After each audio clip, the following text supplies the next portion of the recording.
Hi everyone, welcome back to my channel. তো আজকে আমি তোমাদের সাথে এই মেকআপ লুকটা শেয়ার করছি। এটা 15 থেকে 20 মিনিটের মধ্যে তোমরা করে নিতে পারবে। আর যারা মেকআপ করতে পছন্দ করো না, খুব লাইট একটা মেকআপ করতে চাও বা রেগুলার যারা কোথাও কাজ করো, তারা এই রকম মেকআপ লুকটা ক্রিয়েট করতে পারো। তো চলো ভিডিওটা স্টার্ট করি। তো ফার্স্টে আমি ফেসটা ফেস ওয়াশ দিয়ে ভালো করে ক্লিন করে দেন একটা টোনার অ্যাপ্লাই করে নিয়েছি। তো তোমরা এরপর সানস্ক্রিনও অ্যাপ্লাই করতে পারো, কিন্তু আমি সানস্ক্রিনটা স্কিপ করলাম। তো এর বদলে আমি একটা ময়শ্চারাইজার, দেন একটা স্ট্রোব ক্রিম আর একটা প্রাইমার, তিনটে জিনিস একসাথে নিয়ে ভালো করে ব্লেন্ড করে দেন আমি ফেসে অ্যাপ্লাই করছি। তো আমি এখানে পন্ডসের এই ময়শ্চারাইজারটাই অ্যাপ্লাই করেছি, যেটা দেখালাম তোমাদের। তো আমি তিনটে জিনিস ভালো করে মিক্স করে আমি ফেসে অ্যাপ্লাই করে নিলাম। তোমরা যদি আলাদা আলাদা করে ফেসে অ্যাপ্লাই করো তো এতে কিন্তু টাইমটাও অনেক বেশি লাগবে। তো আমি সেই জন্য তিনটে একসাথে মিক্স করে অ্যাপ্লাই করলাম। আর আমি খুব লাইট একটা বেস ক্রিয়েট করছি, তো আমি সেই জন্য সুইস বিউটির এই বিবি ক্রিমটা ইউজ করছি। আমি কোনো রকম ফেসে কারেক্টিং ফাউন্ডেশন এসব কিচ্ছু করবো না, খুবই অল্প পরিমাণে আমি বিবি ক্রিমটা ইউজ করলাম, তোমরা দেখতে পেলে হয়তো। তো তারপর আমি এই বিবি ক্রিমটা ব্লেন্ড করে নেওয়ার পর আমি ইনসাইডের একটা কনসিলার অ্যাপ্লাই করছি। তোমরা চাইলে কিন্তু কনসিলারটা অ্যাভয়েডও করতে পারো, যারা পছন্দ করো না খুব একটা বেশি কভারেজ। তো যাদের খুব একটা ডার্ক সার্কেল নেই তারাও অ্যাভয়েড করতে পারো। তো কিন্তু আমি খুব হালকা করে একটু কনসিলারটা অ্যাপ্লাই করে নিলাম। তো আমি কোথায় কোথায় চোখের নিচে আর মাউথ এরিয়াতে আর লিডের উপরে, মানে আইলিডের উপরে একটুখানি জাস্ট কনসিলারটা অ্যাপ্লাই করলাম, তোমরা দেখতে পেলে।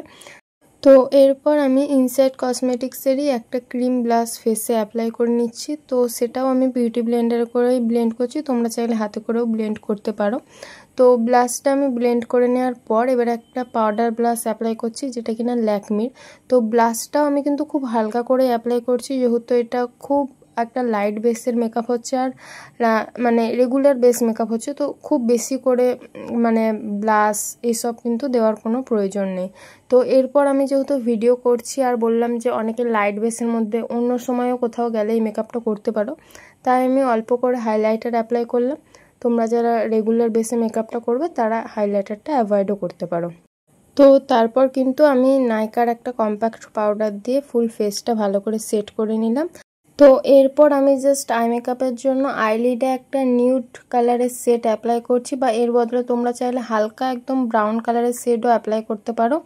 তো আমি কোনো রকম কোনো সিমার ঠিমার কিচ্ছু অ্যাপ্লাই করব না, জাস্ট একটা নিউড কালারের সেট অ্যাপ্লাই করলাম। ওটা আমি লিডে মানে আইলিডে ইউজ করছি, আবার লোয়ার ল্যাশ লাইনের নিচেও কিন্তু আমি সেম সেটটাই ইউজ করছি। তো তোমরা চাইলে নাও করতে পারো, তো তার বদলে মানে চোখটা ভালো করে কম্প্যাক্ট দিয়ে সেট করে নিও।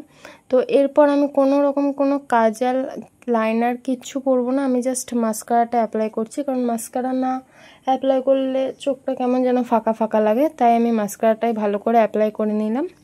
আর আমি লিপস্টিক পরছি। তো লিপস্টিক পরার আগে আমি লিপটা একটু ড্র করে নিয়েছি, দেন আমি এখানে একটা পিঙ্ক কালারের শেড ইউজ করছি, যেটা কিনা হচ্ছে ব্লু হেভেনের একটা লিপস্টিক। তো এটা হচ্ছে ফাইনাল লুক। তো ভিডিওটা ভালো লাগলে লাইক করো, শেয়ার করো, চ্যানেলটা সাবস্ক্রাইব করো।